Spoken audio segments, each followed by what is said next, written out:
mafia, Tony Spilotro, el brazo ejecutor de Las Vegas.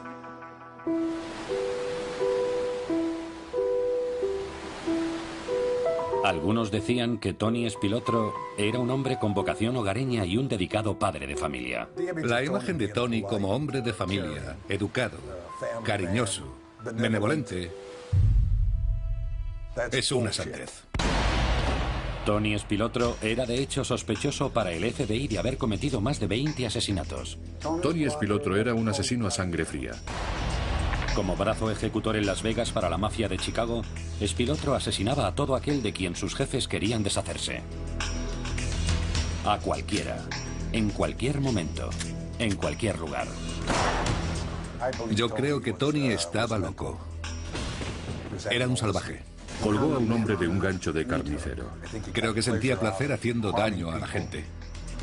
Durante años las autoridades intentaron encarcelarlo, pero compraba a la policía, controlaba a jueces y asesinaba a testigos.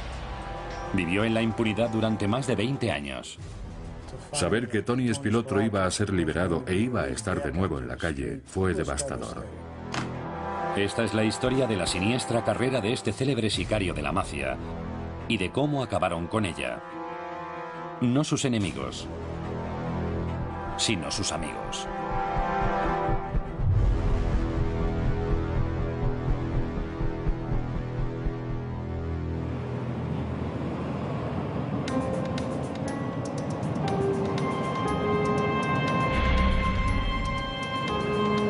El 15 de mayo de 1962, en Chicago, 2 hombres y una mujer fueron encontrados muertos a balazos en el interior de un coche. Los asesinatos entre gánsteres eran una práctica habitual en la Ciudad del Viento. Para la policía, era una rutina. Pero la mafia estaba furiosa. Aquel asesinato no había sido autorizado por el jefe de la mafia de Chicago. En el crimen organizado, la violencia es organizada y controlada. Tiene reglas y normas muy estrictas. Los hombres asesinados estaban bien conectados y deberían haber sido terreno vedado. Si un soldado tiene un problema o una disputa con alguien, no puede castigar a ese individuo por su cuenta, sin la aprobación de sus jefes. Alguien había violado las normas. Y ahora, había que cazarlo. Para ese trabajo, los jefes de la mafia de Chicago se dirigieron a un joven matón. Aunque medía solo 1,65 m, su reputación por violencia extrema era enorme. Tenía 25 años y se llamaba Tony Spilotro. Su primera tarea: averiguar quién había sido. Averiguó que los 2 gánsteres asesinados habían propinado una paliza a un joven socio de la mafia, Billy McCarthy, en un bar.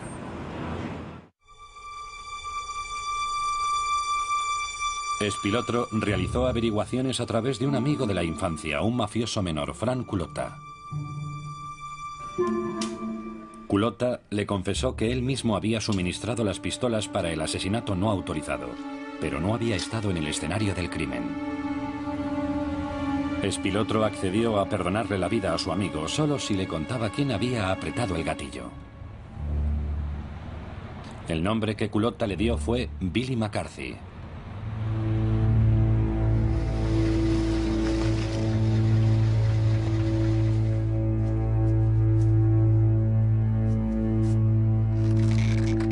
Cuando Spilotro localizó a McCarthy, le hizo una pregunta.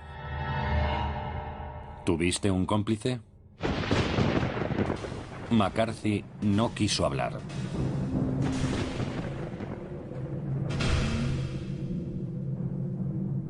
Entonces Spilotro lo torturó con un picahielos.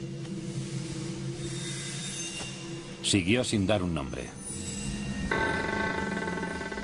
Acto seguido, metió la cabeza de McCarthy en una prensa y presionó. La presión hizo saltar de su cavidad uno de los globos oculares de McCarthy. Solo entonces, Billy McCarthy pronunció el nombre de Jimmy Miraglia.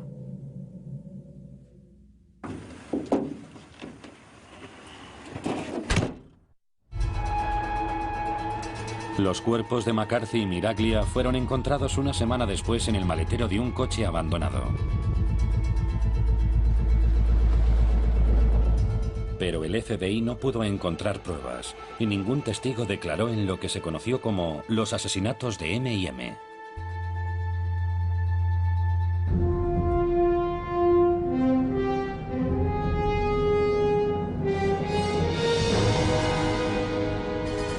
Todo indicaba que Spilotro se había salido con la suya. No podía imaginar que un día su viejo amigo Frank Culota sería el causante de su destrucción.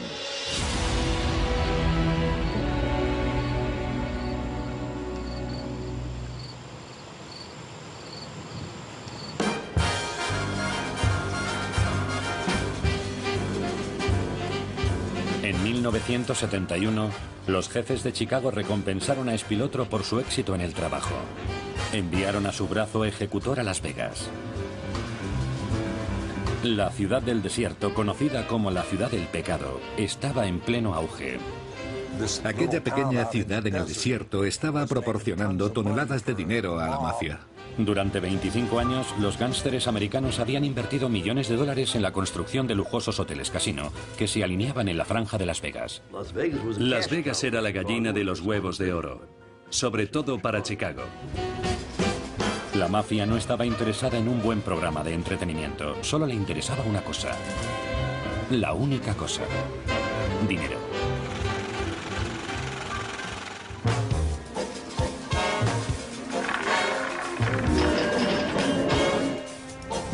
La mafia de Chicago controlaba algunos de los mejores hoteles casino de la ciudad.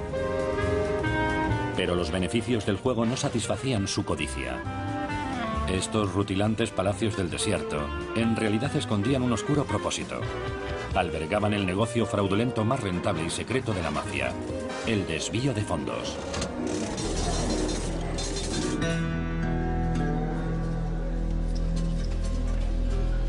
El dinero recaudado en un casino debía llevarse a una sala segura donde se contaba. Las cantidades se apuntaban en el libro de contabilidad. Pero en los años 70, los casinos controlados por la mafia en Las Vegas se quedaban con dinero antes de que cualquier contable o inspector fiscal tuviera conocimiento de su existencia. Era fantástico. Estaba sentado en Chicago sin tener nada que ver con Las Vegas y una vez al mes más o menos alguien te traía una bolsa con $50.000. Fantástico. Los jefes de Chicago decidieron que Spilotro, con su reputación de tipo duro, era exactamente lo que necesitaban para proteger el desvío.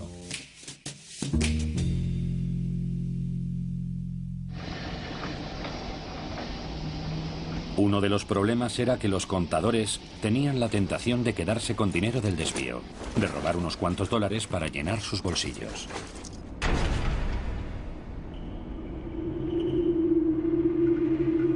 Aquella tentación sería frenada por el talento para la violencia de Tony Spilotro. Actuaba como si estuviera llevando un garito en Chicago, con las cachiporras, las pistolas y ese tipo de cosas. La violencia física. La mafia también temía que el personal pudiera hablar sobre lo que veía en la sala de contabilidad. Pero la reputación como asesino de Tony Spilotro garantizaba su silencio.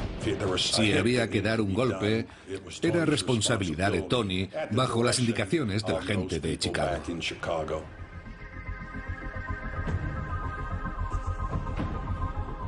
El brazo ejecutor de Chicago se instaló cómodamente en Las Vegas. Y el paraíso de luces de neón del desierto era el lugar perfecto para un matón callejero como Tony Spilotro. Cuando Tony Spilotro llegó a Las Vegas, descubrió que allí no había ninguna otra familia dirigiendo una organización de delincuencia callejera. Así que tenía la ciudad para él solo. Podía hacer lo que quisiera.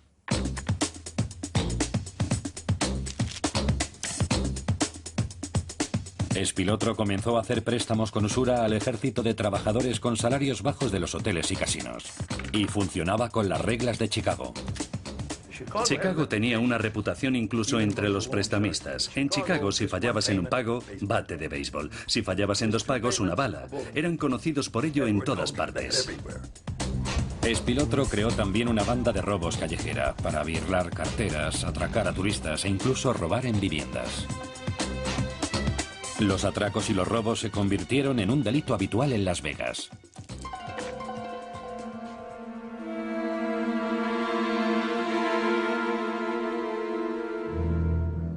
Pero justo cuando su nueva carrera como jefe callejero de Las Vegas empezaba a funcionar, el FBI tuvo la oportunidad de frenarlo en seco.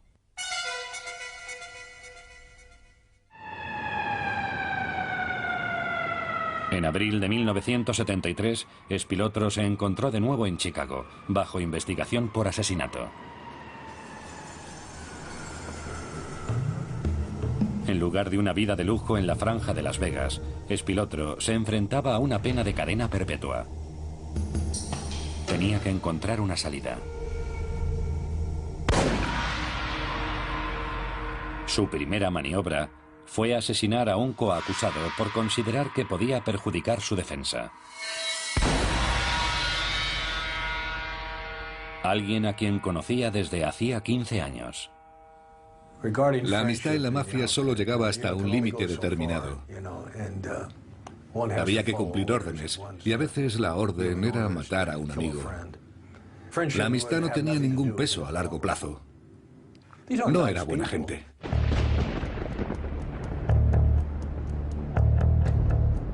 Pero cuando el 30 de mayo de 1973 comenzó el juicio por asesinato, otro viejo amigo, Chucky Grimaldi, presentó pruebas en su contra. El abogado de la fiscalía, James Meltreger, recuerda con claridad a Espilotro. El comportamiento de Espilotro en la sala del tribunal fue muy de hombre de negocios. Muy profesional, no exteriorizaba ninguna emoción. Iba muy bien vestido y mostraba una imagen de hombre discreto para quien no lo conociera. Incluso cuando el testimonio del testigo visual Grimaldi conmocionó al jurado, Espilotro se mantuvo impasible. Cuando Chucky testificó, su testimonio contenía detalles escabrosos. Le dispararon, acuchillaron, patearon y golpearon. Le amenazaron con castrarlo. Le cortaron trozos de carne. No hizo ningún gesto de reparo, ni mostró ninguna señal de remordimiento, ni de espanto ante lo que se estaba diciendo sobre un crimen en el que Espilotro había estado supuestamente involucrado. Ningún tipo de emoción. El detallado testimonio de Grimaldi condenaba claramente a Espilotro. Pero entonces Espilotro devolvió el golpe al fiscal y al FBI. Les contó algo que su informador no les había dicho. Tenía, dijo, una coartada.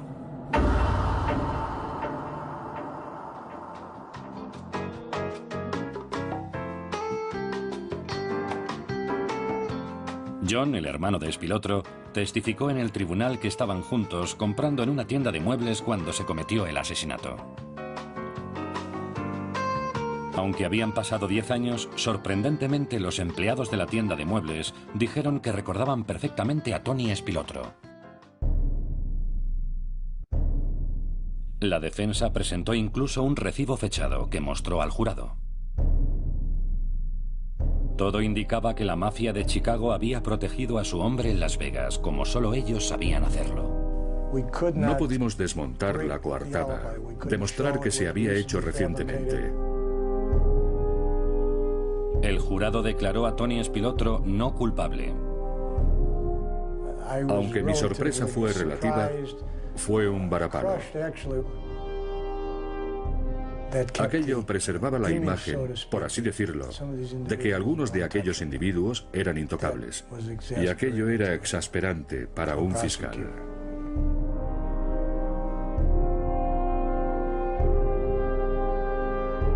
Tony Espilotro era un hombre libre. Libre para volver a su vida en Las Vegas.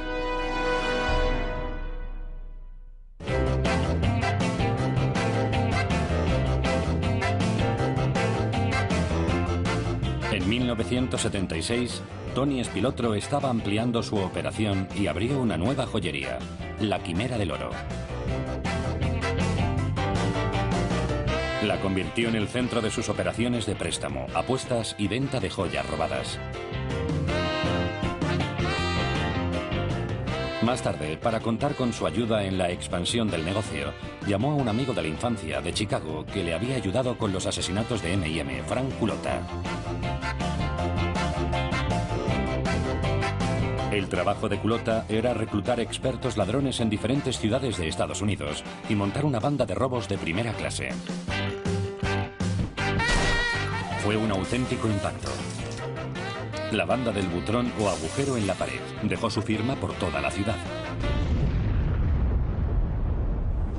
La banda del butrón fue bautizada con ese nombre porque hacía agujeros en las casas residenciales para sortear las alarmas.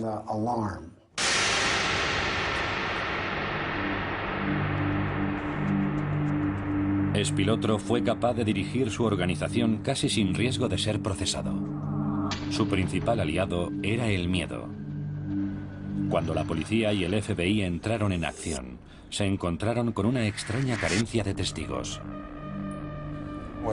Alguien se presentaba en tu casa y te decía, sé en qué colegio estudian tus hijos, qué actividades hacen, y si no cooperas podría ocurrirles algo a tus hijos. Esas eran las amenazas con las que amedrentaban a aquella gente.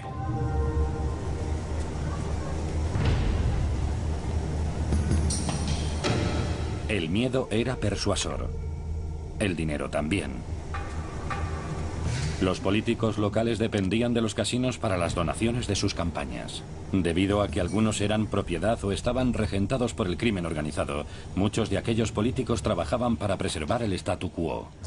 Aquella gente se dio cuenta de que su sustento dependía del mantenimiento de los casinos. Y no podías reprochárselo, porque así era como funcionaba la vida en Las Vegas. La corrupción estaba entretejida en la trama misma de la ciudad del pecado. Y por ello, parar a Spilotro era una tarea imposible.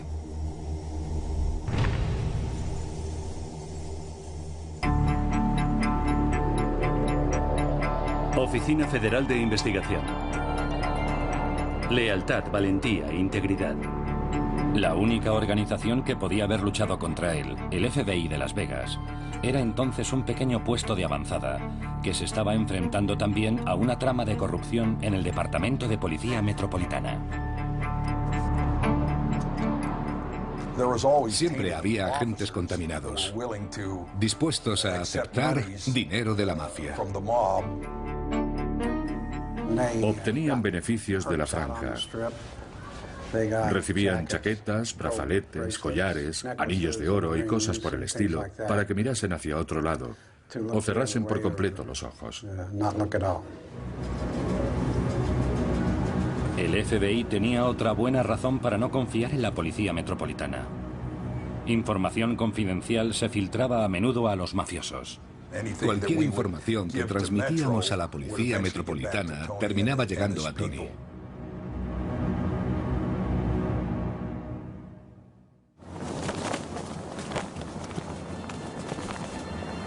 En 1977, el FBI comprendió que si quería ir a por Spilotro en solitario, necesitaría más recursos, entre ellos vigilancia, micrófonos ocultos y escuchas telefónicas.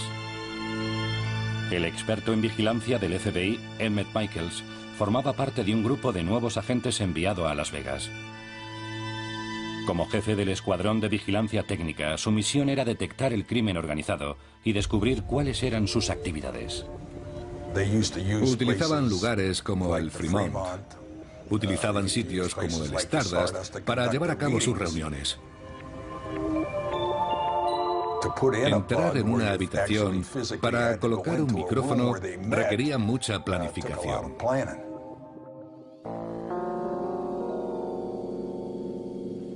Los cazadores adoptaron el papel de sus presas, entrando por la fuerza en edificios, de noche, aunque con órdenes judiciales, no en busca de dinero o joyas, sino de información. El FBI tenía que convertirse en un hábil ladrón. Tenía que ser capaz de entrar en lugares subrepticiamente, colocar un micrófono o una escucha telefónica y luego monitorear esa escucha y obtener pruebas de que se estaba realizando una actividad criminal. Pero con los casinos funcionando 24 horas al día, llevar a cabo una operación secreta a altas horas mientras la gente dormía era a menudo imposible. Para colocar un micrófono, los agentes tenían que enfrentarse a su enemigo a plena luz del día. La única forma de entrar era haciéndolo vestido como personal de mantenimiento y colocar el micrófono mientras estaban comiendo o mientras estaban trabajando en la habitación. De esa forma no se llamaba la atención. Para poner vigilancia electrónica a Espilotro, el FBI debía entrar también secretamente en su cuartel general, la Quimera del Oro. Tampoco era tarea fácil. Los agentes del FBI tuvieron que trepar por los postes telefónicos y hacer las conexiones. Mientras estaban allí arriba, uno de ellos disparó la alarma y acto seguido la Policía Metropolitana respondió a un allanamiento. Si los policías hubieran mirado a la parte alta del poste, habrían visto a 4 agentes, pero no lo hicieron. Tuvimos suerte.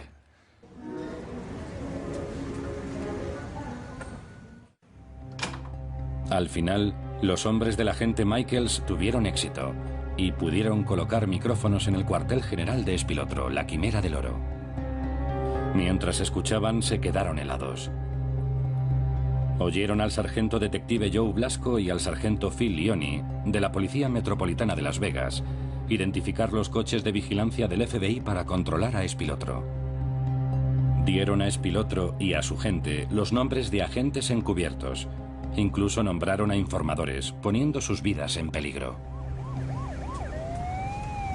Aunque Blasco y Leoni fueron despedidos y demandados por sus acciones, los casos se sobreseyeron. La reputación de la Policía Metropolitana quedó por los suelos. Pero había un hombre decidido a reparar los daños.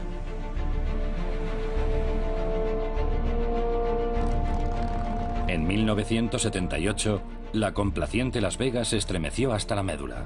El comandante de la policía, John McCarthy, era elegido sheriff bajo el compromiso de luchar contra la corrupción. Teníamos un sheriff honesto. Y aquello sentó las bases para una aplicación justa de la ley en Las Vegas para siempre.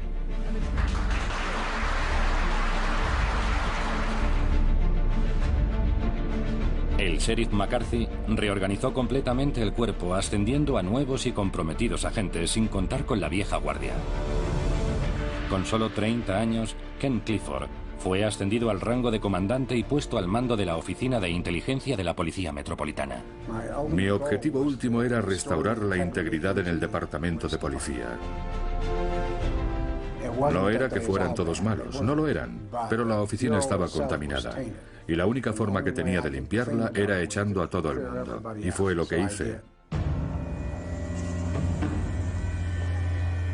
Mientras el comandante Clifford de la Policía Metropolitana se preparaba para dar el golpe definitivo a Espilotro en Las Vegas, el gángster se vio también amenazado por la investigación de un gran jurado en Washington, D.C.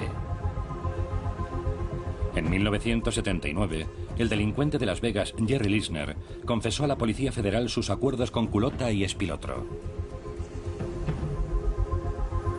El testimonio de Lisner llevó a juicio a Espilotro y a su encarcelamiento. Espilotro aplicó entonces la regla de la mafia: las ratas deben ser exterminadas. Se aseguró de conseguir la autorización de Chicago para el golpe contra Lisner. Y le dijo a Frank Culota que se ocupara de ello.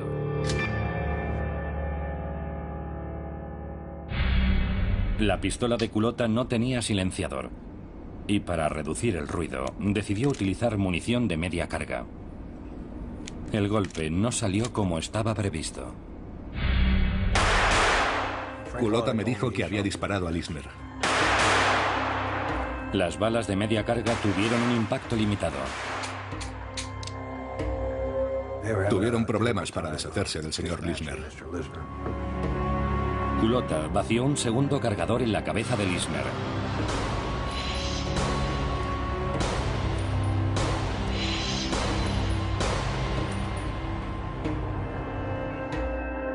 El cuerpo de Jerry Lisner fue encontrado en su piscina.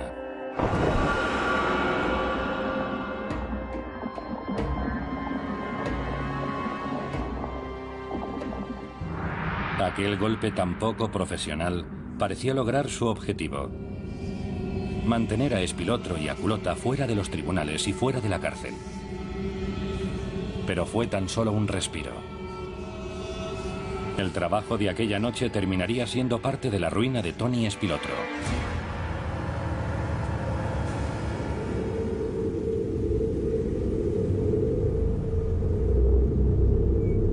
Mientras tanto, el comandante Clifford estaba preparado para apretar las tuercas a Tony Spilotro. No podíamos jugar según sus reglas. No podíamos salir a la calle, dispararles y acabar con el problema. Teníamos que jugar con nuestras propias reglas. De modo que nos sentamos y dijimos, ¿con qué reglas contamos? Clifford decidió pegarse como una lapa a Tony Spilotro para forzarle a cometer un error. Se encargó de que sus agentes estuvieran presentes cada vez que Spilotro o cualquiera de sus hombres daban un paso en falso. Cuando se levantaban por la mañana, los seguíamos. Si giraban a la izquierda y no ponían el intermitente, avisábamos a un policía de uniforme y hacíamos que los detuvieran y que la grúa se llevara el coche. Tenían que salir bajo fianza y eso les costaba un mínimo de $1.500. Luego tenían que retirar el coche del depósito y tenían que abonar otros $1.500, lo que les causaba muchas molestias. Y eso los sacaba de quicio, y furiosos no podían pensar con claridad.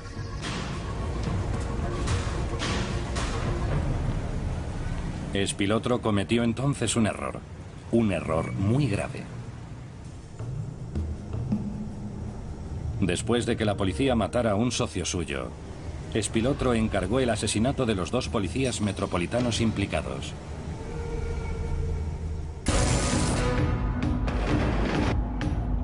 Cuando el comandante Clifford se enteró, salió precipitadamente hacia Chicago para encararse con los jefes de Spilotro. Yo sabía que los jefes de Chicago nunca autorizarían el asesinato de un agente de policía. Era algo inaudito. Jamás hacían algo así. El crimen organizado tiene una regla. No busca venganza contra las fuerzas de la ley, porque si lo hace, lo único que consigue es atraer mucha más atención y presión sobre ellos.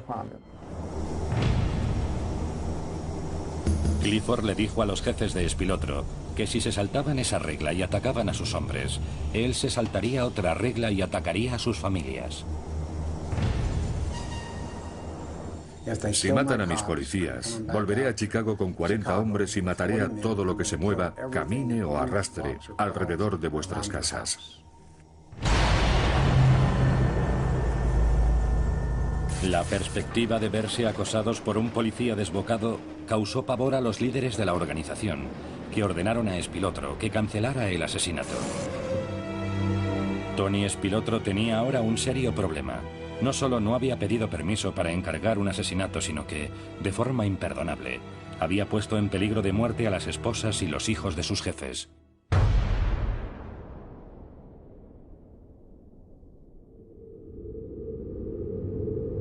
Clifford había criticado duramente a Spilotro y había dañado su posición en la organización. Spilotro comenzaba a resquebrajarse. Pidió un encuentro cara a cara con Clifford. Nos quedamos mirándonos y Tony Spilotro me dijo: fuiste a Chicago y les dijiste que tenías 40 hombres. Pues quiero que sepas que nosotros somos 400.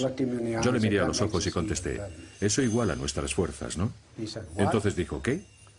Y yo le dije: sí, cada uno de mis hombres vale por 10 de los tuyos. Entonces dio un paso atrás y dijo: dijiste que ibas a matarme. Y yo le repliqué: no dije que iba a matarte. Dije que iba a meterte en la cárcel y pienso hacerlo.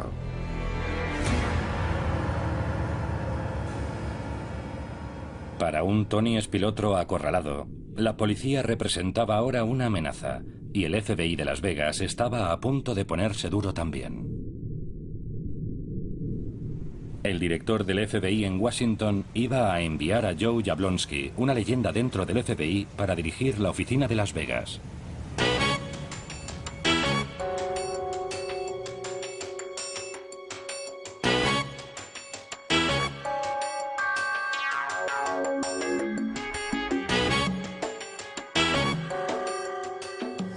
El director me dijo: espero que puedas activar un poco la situación. Y creo que esas palabras se cumplieron.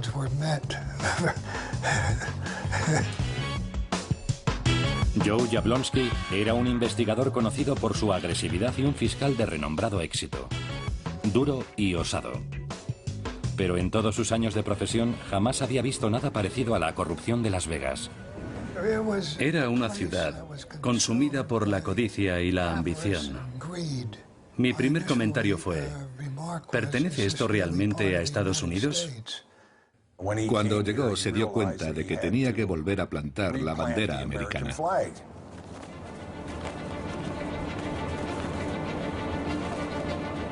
Hasta el momento, la Policía Metropolitana y el FBI no habían colaborado. Pero ambos se dieron cuenta de que para poder encarcelar alguna vez a Spilotro tendrían que trabajar juntos activamente. El siguiente paso que dieron el nuevo jefe del FBI Jablonski y el comandante de policía Clifford fue algo sin precedentes. Hablaron el uno con el otro. Le llamé y le dije, vayamos a almorzar. Y así lo hicimos. Él se ofreció a cooperar y yo me ofrecí a cooperar. Así que sus hombres y los míos salieron juntos a las calles. Tuvimos que ganarnos su confianza. Para mí era muy importante contar con la colaboración del Departamento de Policía Metropolitana. Ellos vivían y se habían criado aquí. Tenían más informadores en la calle. Su apoyo era imprescindible. No podías operar sin él. No había nada que no compartiésemos, nada que no intentáramos para cooperar en el objetivo mutuo de librar a la comunidad de Tony Spilotro.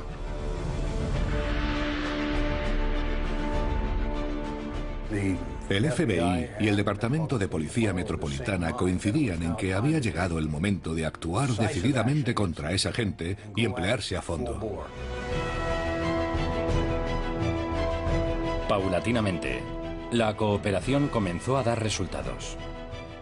Poco a poco empezamos a encajar las piezas del rompecabezas. ¿Quiénes eran los jugadores? ¿Qué estaban haciendo? ¿Cómo lo estaban haciendo? ¿A qué horas operaban? ¿Quiénes eran sus novias? Sabíamos todo sobre ellos, salvo el color de sus calcetines. Teníamos la sensación de que los estábamos acorralando y obteniendo resultados. Sabíamos que atrapar a Tony Spilotro era solo una cuestión de tiempo.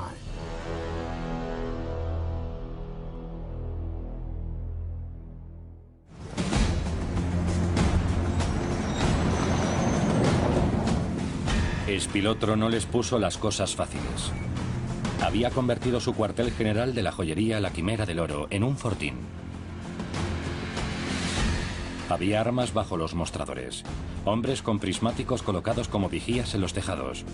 Incluso contaba con su propio sistema de vigilancia electrónica y su operativo de contrainteligencia. Tony Spilotro creyó que era invulnerable, pero tenía un talón de Aquiles.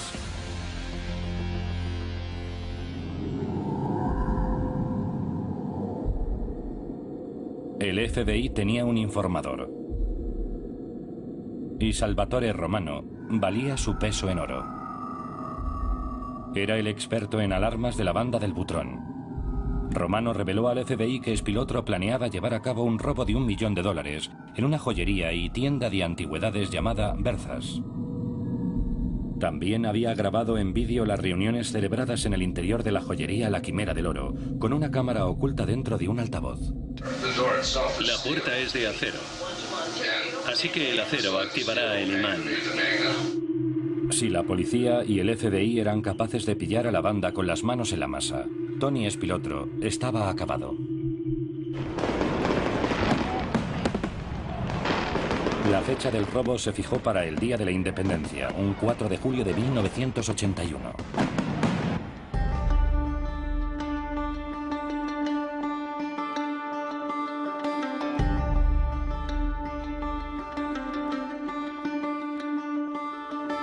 El plan de Spilotro era que los fuegos artificiales lanzados durante los festejos del 4 de julio ocultasen el ruido de la banda al irrumpir en Berzas por el tejado y abrir la caja fuerte. Pero los agentes de policía y del FBI les estaban esperando.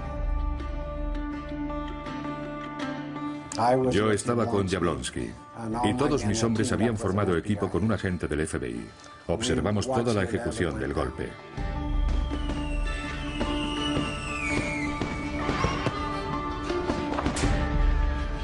Les grabamos desde que aparecieron con sus antorchas de acetileno y sus bombonas, treparon hasta el tejado y se dispusieron a efectuar el robo.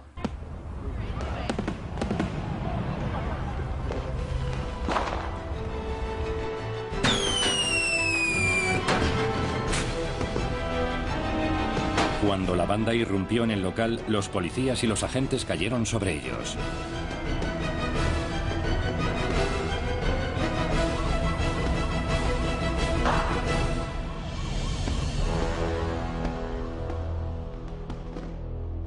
Pillamos a los delincuentes en plena comisión del delito, confiscamos el equipo y conseguimos las pruebas. Entre los arrestados esa noche estaba Frank Culota, un jefe de banda, y Joe Blasco, un ex policía corrupto. Verle aparecer allí como parte de la operación me proporcionó una inmensa alegría. Y le hice saber lo satisfecho que estaba de poder enviarle a prisión. La única persona a la que no pudieron arrestar esa noche fue Tony Spilotro. Pero de acuerdo con las nuevas leyes aprobadas contra el crimen organizado, si conseguían relacionar de algún modo a Spilotro con el robo, sería juzgado junto a sus hombres. Sabíamos que trabajaban para Tony. Un detalle tremendamente significativo, puesto que le implicaba directamente en un grave delito. No importaba que estuviese o no en el robo, le teníamos atrapado, su detención era inevitable. La ansiedad de Spilotro se transformó en paranoia. Temía que alguno de los integrantes detenidos de la banda se fuera de la lengua y revelara no solo su papel en el robo, sino que Jerry Lisner había sido asesinado por orden suya. A Spilotro le entró el pánico y ordenó asesinar sin previa autorización al hombre que sabía demasiado, su amigo de la infancia, Frank Culota.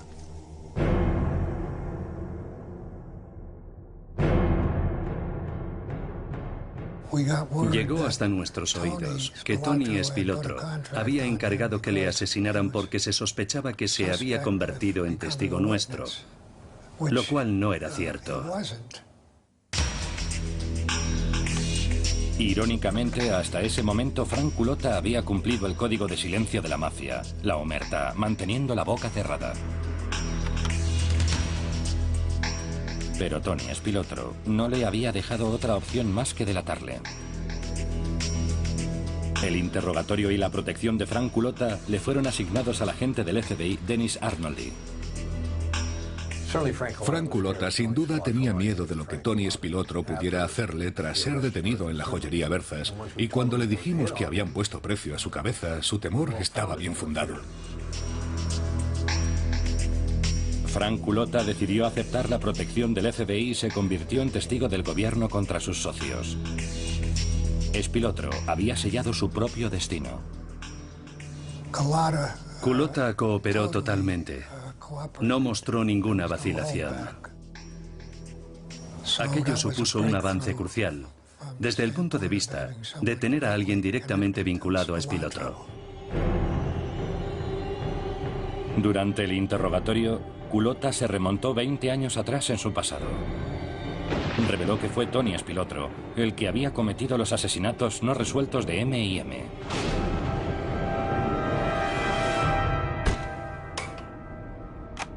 Spilotro fue detenido en Las Vegas.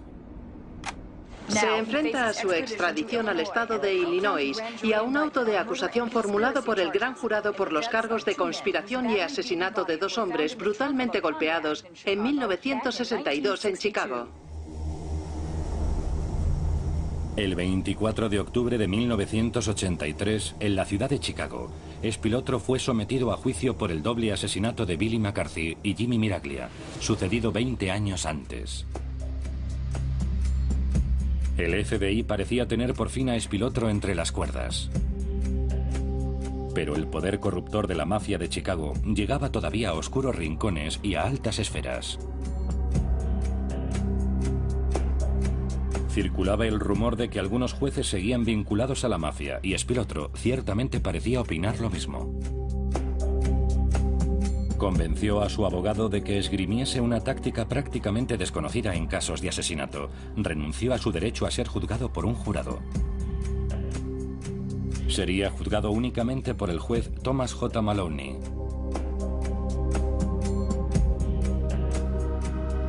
Maloney decidió no aceptar las declaraciones de Culotta como prueba fidedigna.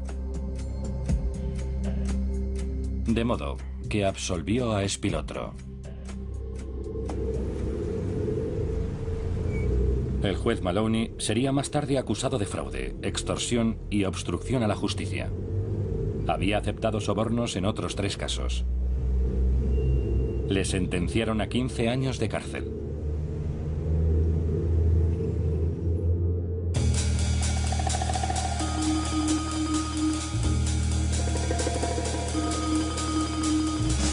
Tony Spilotro había conseguido eludir otra acusación de asesinato, pero fue tan solo un breve paréntesis. Esta vez ya no era intocable. Las fuerzas de la ley estaban preparadas para el asalto final. Y sobre él cayó una triple acusación. Tras una laboriosa investigación, el FBI había puesto al descubierto una red de desvío de fondos en los casinos de la mafia. En otoño de 1983, un total de 15 figuras del AMPA, incluido Spilotro, fueron acusadas de fraude.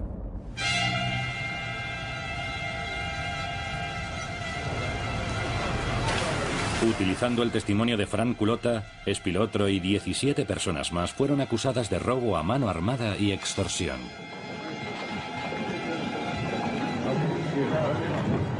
Señor Spilotro, ¿tiene algo que decir?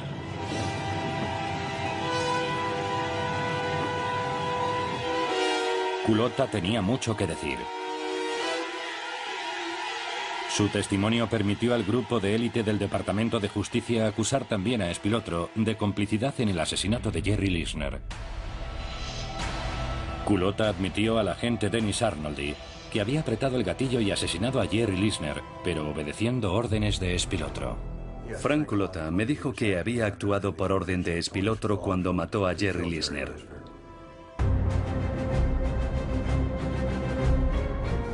Tres casos federales apuntaban ahora directamente a Tony Spilotro. Cuando comenzaron a llegar las acusaciones, sabías que no pasaría mucho tiempo antes de que el reinado de Tony tocara a su fin. Spilotro se enfrentaba a condenas que podían llegar a un total de 85 años de prisión. Dicha perspectiva ejerció una enorme presión sobre él. Y la mafia sabía que las personas sometidas a mucha presión pueden derrumbarse. Se convirtió en una molestia, en un peligro ambulante. Todas las dudas tenían que resolverse a favor de la mafia. Existía el riesgo de que pudiera decir algo que perjudicase a alguien. Los jefes de la mafia de Chicago detestaban la idea de que alguien pudiese cantar, y más aún tratándose de alguien que sabía tanto como Spilotro.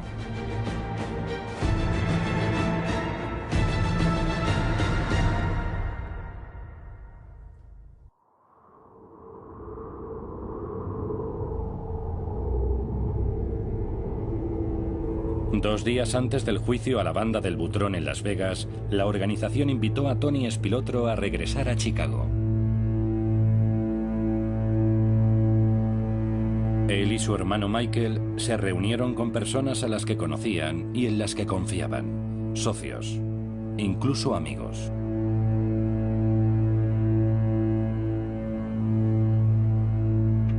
Los hermanos fueron llevados a Bensenville, a las afueras de Chicago, creyendo que Michael iba a ser admitido como miembro dentro de la organización.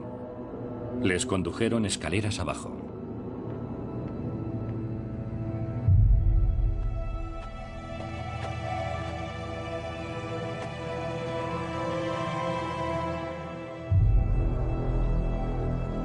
Pero en cuanto Spilotro entró en el sótano, fue consciente de lo que iba a suceder.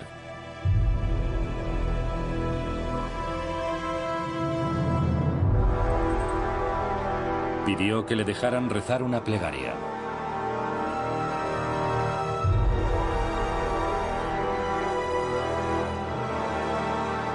Tony Spilotro había golpeado y torturado a muchas víctimas en su carrera. Le obligaron a contemplar cómo pegaban a su hermano pequeño una y otra vez. Michael fue golpeado hasta morir delante de él, y Tony Spilotro sabía que él sería el siguiente.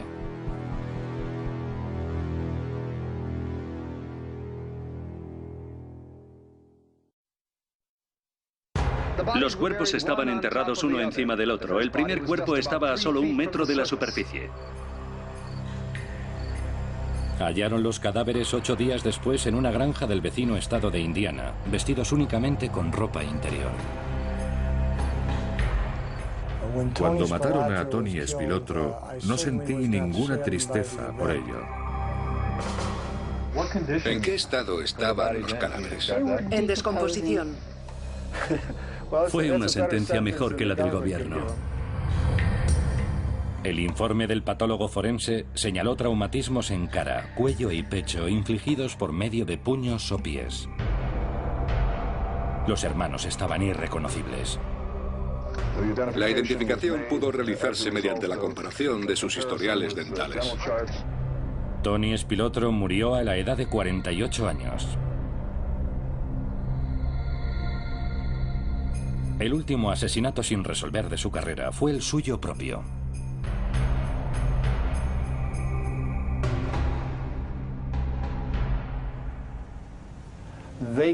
Se matan unos a otros porque son ladrones.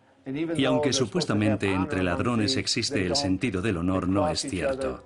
Se traicionan entre sí, empiezan a preocuparse solo de sí mismos y por un motivo u otro acaban asesinados. Y se trata de un patrón del crimen organizado que existe desde tiempos inmemoriales. La muerte de Tony Spilotro marcó el fin de una era en Sin City, ciudad del pecado. El hito que supuso la cooperación entre la policía y el FBI cambió no solamente la faz, sino el corazón de Las Vegas. Pronto el control y la posesión de los casinos por parte de la mafia llegaría a su fin. Se produjo una unificación de las fuerzas de la ley a nivel local, estatal y federal, cuyo trabajo cohesionado básicamente expulsó a la mafia de la ciudad de Las Vegas. Para siempre. Puedo asegurarles que hoy ya no existe aquí. Nuestro objetivo era meter a Tony Spilotro y a todos sus matones en la cárcel para el resto de su vida.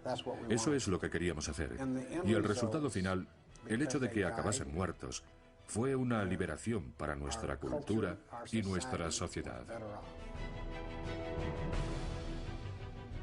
Viéndolo con la perspectiva del tiempo, considero que nuestra actuación fue muy beneficiosa para la ciudad y para el país. Y considero que todos deberíamos estar orgullosos de lo que hicimos.